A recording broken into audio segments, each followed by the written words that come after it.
September 13th, 2019. The air was crisp as I began my shift, the chill of the night seeping through my uniform.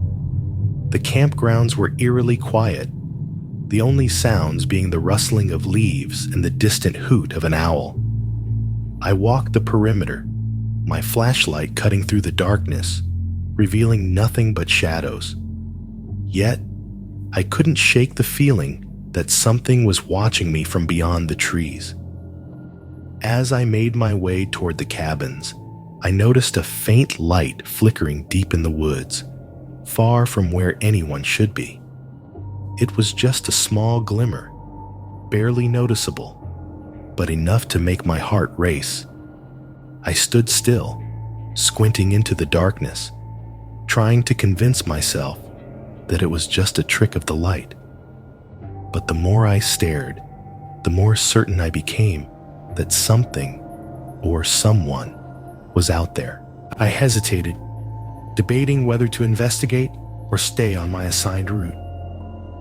The woods were dense, and venturing off the path was against protocol. But curiosity got the better of me. I took a few cautious steps toward the light, each one filled with a growing sense of unease. The light flickered again, then vanished as if it had never been there at all.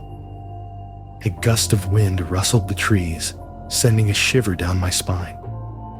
I stood frozen, listening to the sounds of the night. But there was nothing. No footsteps, no rustling leaves, nothing to indicate that anyone had been there. I shook my head, trying to dispel the unease that had settled in my gut.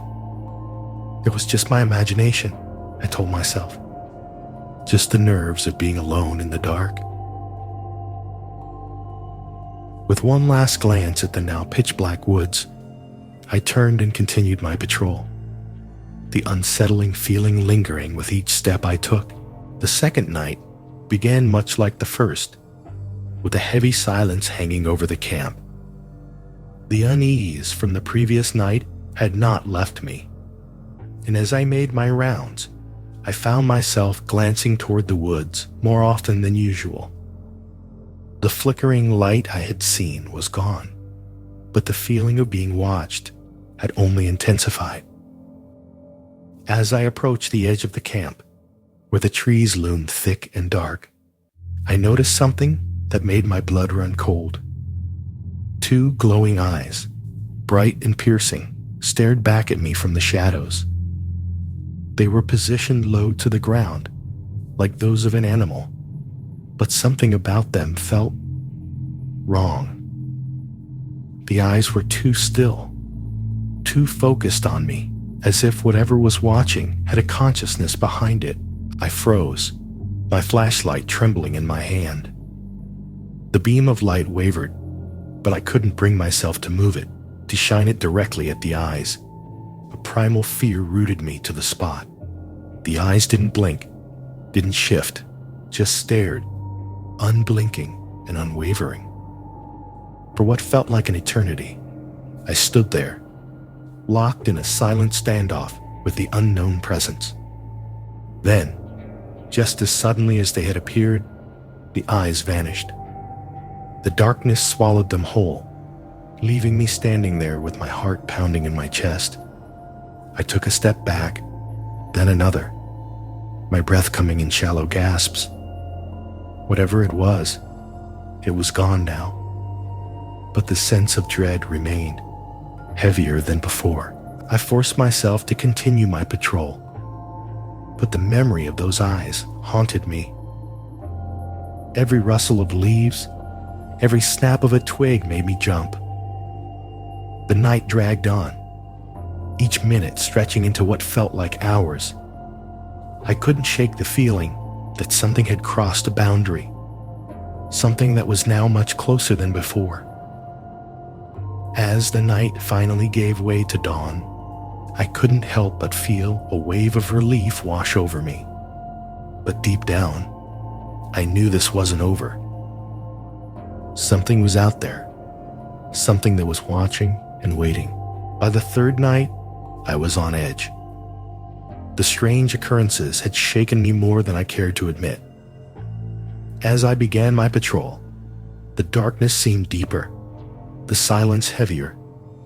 Each step I took echoed in my ears, the crunch of gravel underfoot amplified in the stillness of the night. My flashlight beam cut through the blackness, but it felt feeble against the oppressive night. It wasn't long before I started to hear them. Footsteps, faint and distant at first, barely audible over the sound of my own movements. I stopped, straining to listen, and the footsteps stopped too. My breath hitched, and I turned slowly, shining my flashlight behind me. Nothing. Just the empty campgrounds and the ever-present woods. I resumed walking, my pace quicker now, but the footsteps started again, closer this time, matching my speed. They were uneven, almost hesitant, as if whoever, or whatever, was following me wanted to stay just out of sight. My heart pounded in my chest as I spun around again, flashlight sweeping through the darkness. Once more, there was nothing there. The footsteps continued to haunt me throughout my patrol, always just a few steps behind, never quite close enough to confront. Each time I turned around, the silence was deafening, the absence of sound more terrifying than the footsteps themselves. I could feel my nerves fraying, the tension winding tighter with each passing minute. I tried to shake off the fear, telling myself it was all in my head, but deep down, I knew that wasn't true. Something was following me, something that seemed to enjoy toying with me. The feeling of being watched was overwhelming, the unseen presence growing more oppressive as the night wore on. By the time my shift ended, I was mentally and physically exhausted. The footsteps had stopped, but the memory of them lingered, echoing in my mind as I made my way back to the guard station. I couldn't help but feel that this was just the beginning, that whatever was out there wasn't done with me yet. As the fourth night began, a sense of dread settled over me like a heavy fog. The events of the past few nights had left me shaken, but something in the air tonight felt different. The usual sounds of the camp, the rustling leaves, the distant owl, were absent, replaced by an unnatural silence. It was as if the entire forest was holding its breath, waiting for something to happen. I began my patrol with trepidation, each step feeling heavier than the last. The memory of the glowing eyes and the footsteps haunted me, but tonight there was no sign of either. Instead, there was only the oppressive silence, broken only by the occasional snap of a twig underfoot. My flashlight seemed weaker than usual, its beam barely penetrating the thick darkness that surrounded me. As I approached the edge of the camp, where the woods met the clearing, I felt it again, that overwhelming sense of being watched. My skin prickled with fear as I turned, half expecting to see the glowing eyes staring back at me. But there was nothing, just the darkness and the trees. I took a deep breath, trying to calm the rising panic that threatened to overwhelm me. And then I saw it. A shadow moved at the edge of my vision, quick and fluid, like a wisp of smoke caught in the wind. I turned, shining my flashlight toward it, but the beam passed through empty air. The shadow reappeared, closer this time, darting between the trees with a speed that made my heart race.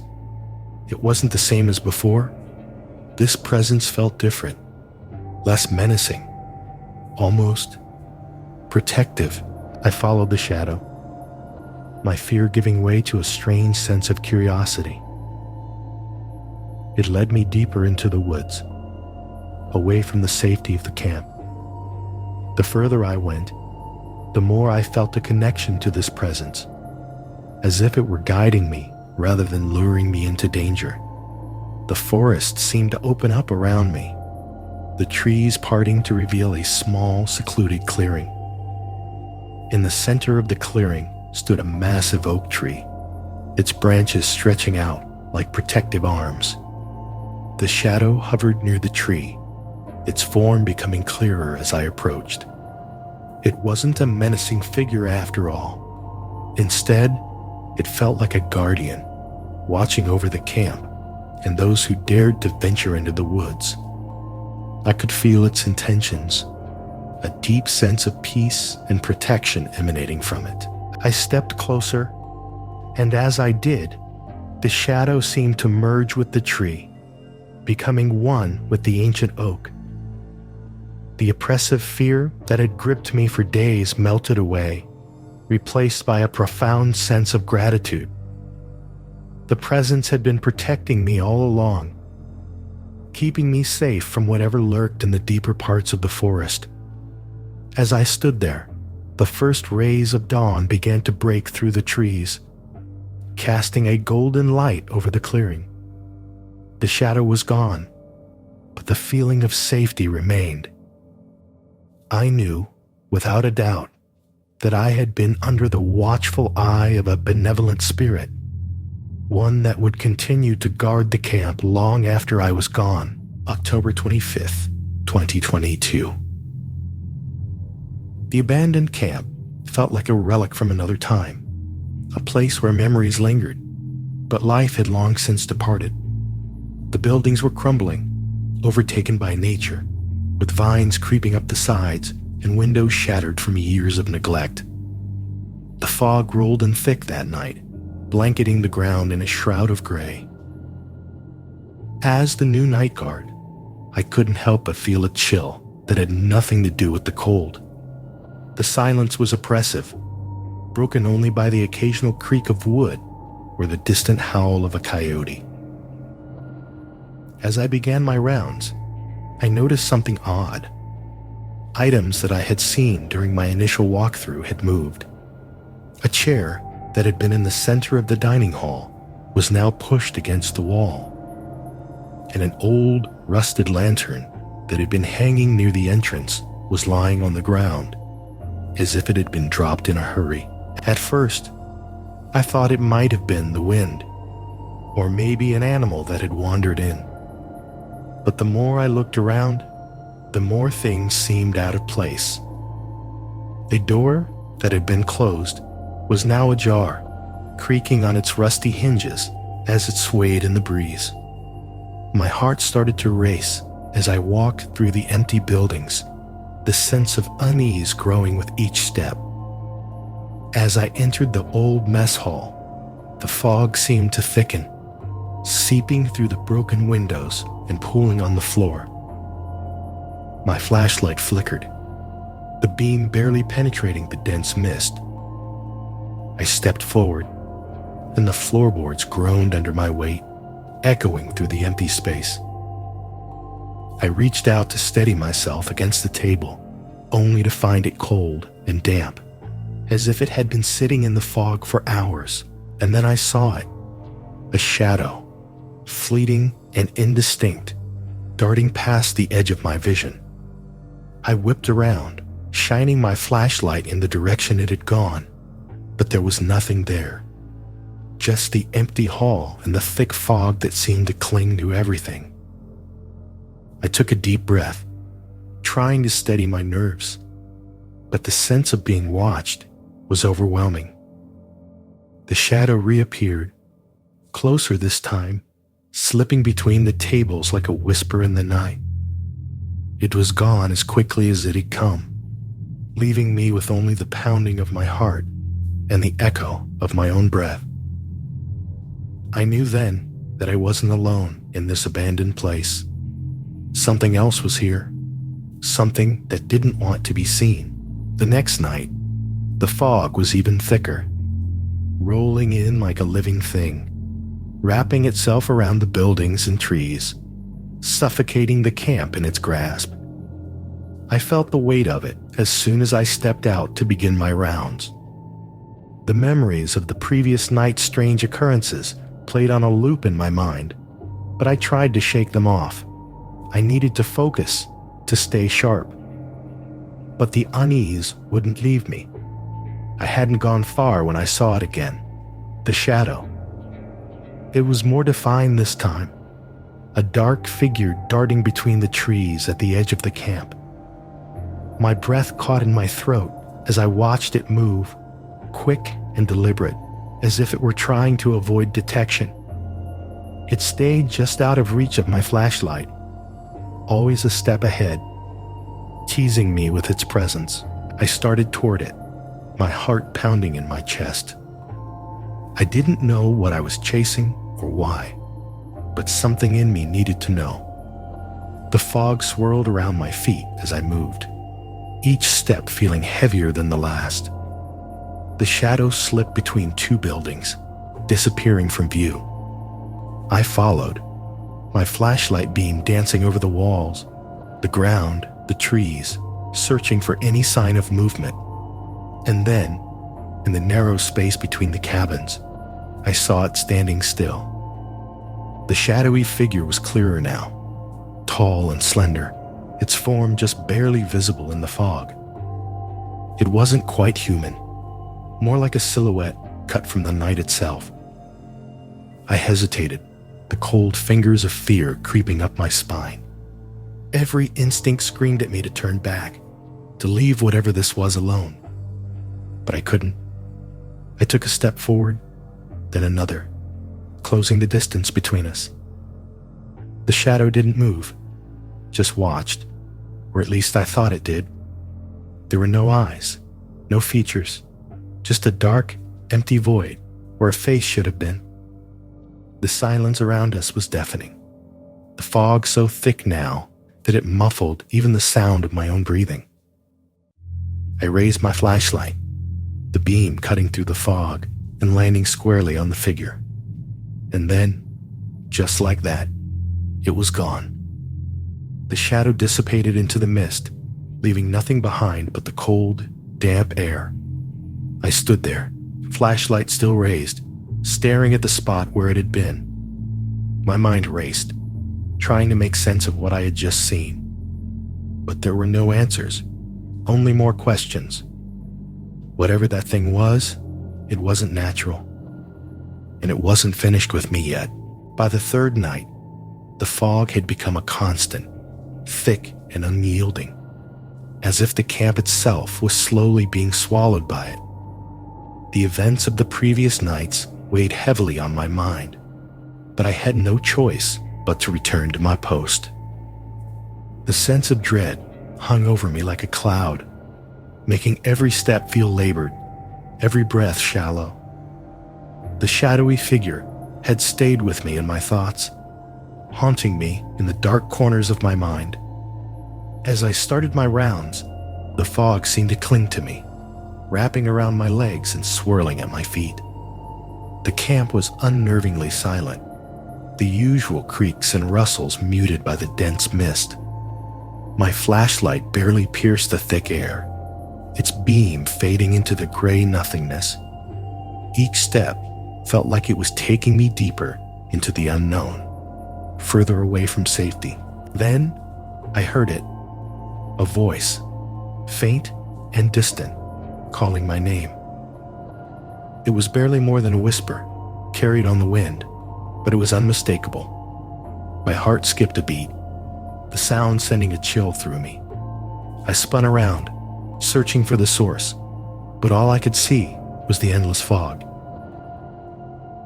The voice came again, this time from the opposite direction, as if it was circling me, drawing me deeper into its trap. Panic began to rise in my chest. I quickened my pace, trying to escape the disorienting voices, but the fog seemed to thicken with every step. The ground beneath my feet became uneven, the familiar paths disappearing into the mist. I was lost, swallowed by the fog, with no landmarks to guide me back to the safety of the guard's station. The voices grew louder, more insistent, echoing in my ears, each one overlapping the other until they became a cacophony of sound. I clamped my hands over my ears, trying to shut them out, but they burrowed into my mind, relentless and unyielding. My breathing became ragged, my chest tightening with fear as I realized how hopelessly lost I was. I stumbled, my foot catching on something hidden in the fog, sending me crashing to the ground. The impact knocked the wind out of me, but it also brought a moment of clarity. I had to get out of here, had to find my way back before the fog consumed me entirely. But as I struggled to my feet, the voices began to fade, leaving behind a suffocating silence. I was alone again, but the fear remained, gnawing at the edges of my mind. The fog pressed in around me, thick and unrelenting, a living thing determined to keep me lost. I took a shaky breath and started walking again, each step heavy with the weight of the unknown. But the path ahead was no clearer, and I couldn't shake the feeling that I was walking deeper into a trap. The next night, the fog was thicker than ever, almost tangible in its density. As I stepped out to begin my rounds, the familiar sense of dread returned, heavier than before. The camp felt like a maze, the fog transforming every familiar path into a twisting, disorienting journey. I knew I had to be careful, but the pull of the shadowy figure was too strong to resist. It didn't take long for the figure to appear, darting just out of reach, leading me deeper into the woods. I followed, my mind foggy, my senses dulled by the overwhelming presence of the mist. The figure moved quickly, effortlessly, as if it knew the woods by heart. I struggled to keep up, my breath coming in ragged gasps as I stumbled over roots and rocks hidden in the fog. The figure stopped suddenly, turning to face me. For the first time, it didn't disappear into the mist. It stood there, waiting, as if inviting me to step closer. My heart pounded in my chest, but something inside me pushed me forward. I had to know what it was, why it had been haunting me. But as I drew closer, the figure began to dissolve, its edges blurring until it was nothing more than a wisp of smoke. Everything went black. The fog closed in around me, thicker than ever, suffocating, blinding. I reached out, but there was nothing to hold on to, nothing to ground me. The ground beneath me seemed to shift, and I felt myself falling, deeper and deeper into the darkness. The last thing I heard, before everything went silent, was the echo of my own name, carried on the wind, fading into the void. November 8th, 2023. The camp had been partially renovated, but the eerie atmosphere remained. The new building stood in stark contrast to the dark, foreboding woods that surrounded them, as if they were intruding on something ancient and malevolent. I started my shift with a sense of unease, the cold wind biting at my skin as I made my way through the grounds. The night was still, too still, as if the forest was holding its breath. As I walked past the old section of the camp, the area yet to be renovated, I heard it. A low, rumbling sound coming from beneath the ground. It was faint, almost imperceptible, but it sent a shiver down my spine. I stopped, listening intently, but the sound faded as quickly as it had come. My flashlight revealed nothing out of the ordinary, just the decaying remains of cabins long abandoned.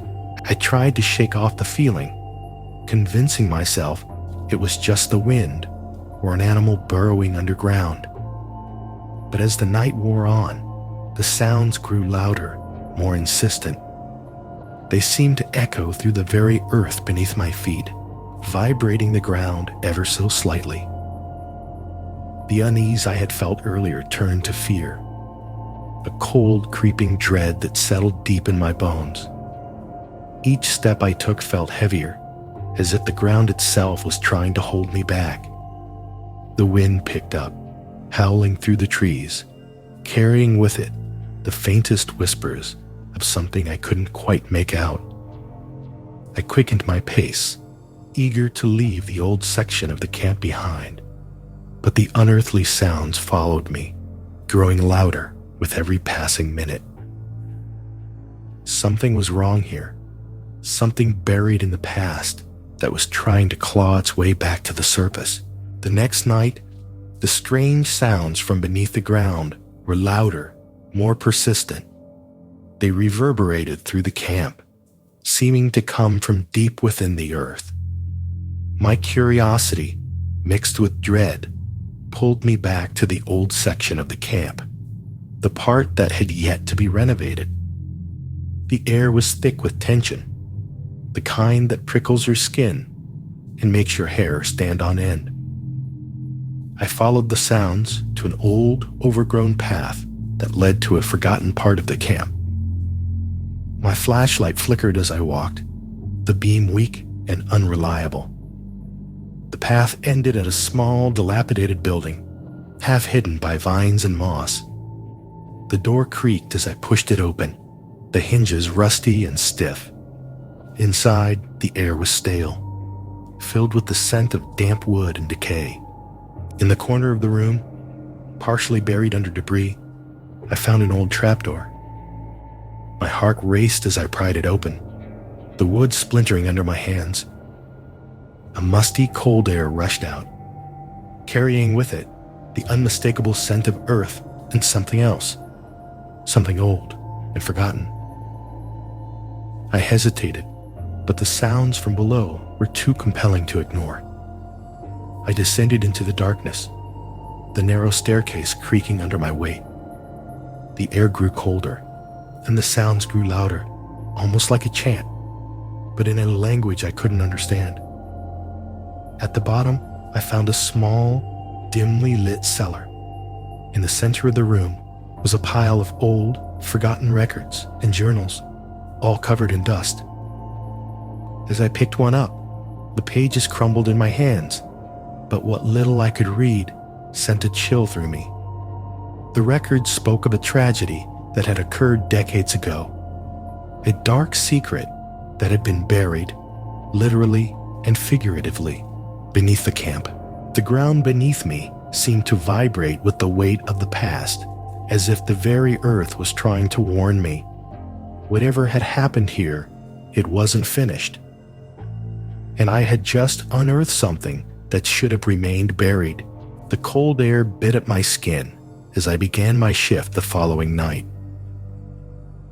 The knowledge of what I had found in the old cellar weighed heavily on my mind, but I couldn't shake the sense of responsibility to uncover the truth. As I patrolled the campgrounds, the atmosphere felt different, more oppressive, as if the camp itself was reacting to the secrets I had unearthed. It wasn't long before I saw them, fleeting figures at the edge of my vision, moving silently through the trees. My heart skipped a beat as I turned my flashlight toward them, but the beam cut through only empty air. I shook my head, trying to dispel the creeping fear that threatened to overtake me. But then I saw them again, closer this time. Small, pale figures, their eyes hollow, their faces gaunt. The apparitions of children moved slowly, almost deliberately, as if they were leading me somewhere. My breath caught in my throat as I realized that these weren't just tricks of the light. They were real, and they were haunting the campgrounds, tied to the tragedy I had discovered. I followed them, my footsteps slow and deliberate, the weight of fear pressing down on me. As I approached the old section of the camp, the apparitions grew clearer, more defined. Their expressions were blank, but there was an air of sorrow and despair that hung around them like a shroud. They led me back to the cellar, the door to which had been left ajar. The low, rumbling sounds from beneath the ground were louder now, echoing through the silent night. I hesitated at the entrance, the cold air from the cellar wrapping around me like a vice. But the apparitions didn't enter. Instead, they hovered near the doorway, their eyes fixed on me as if urging me to continue. With a deep breath, I stepped inside, the door creaking ominously as it swung shut behind me. The weight of the past was heavy in the air, and I knew I was on the brink of discovering the full extent of the camp's dark secret. The cellar was colder than before, the air thick with the scent of earth and decay. My flashlight flickered, casting long, eerie shadows on the walls. The rumbling sound was louder now, almost deafening, as if the very ground beneath me was alive. The apparitions of the children stood just outside the doorway, their hollow eyes watching me with an intensity that sent chills down my spine. I moved deeper into the cellar, my hands trembling as I reached for the stack of old journals and records I had found the night before. As I sifted through them, the truth began to piece itself together. The camp had been the site of a tragic accident decades ago, one that had claimed the lives of several children. The details were vague, obscured by time and deliberate cover-ups, but the weight of their loss was palpable. The sounds grew more intense, and the ground beneath my feet trembled as if something was trying to break free. I could feel the presence of the children around me, their sorrow and despair filling the air. The weight of their unfinished business pressed down on me, a silent plea for closure, for peace. I realized then that they weren't haunting the camp out of malice.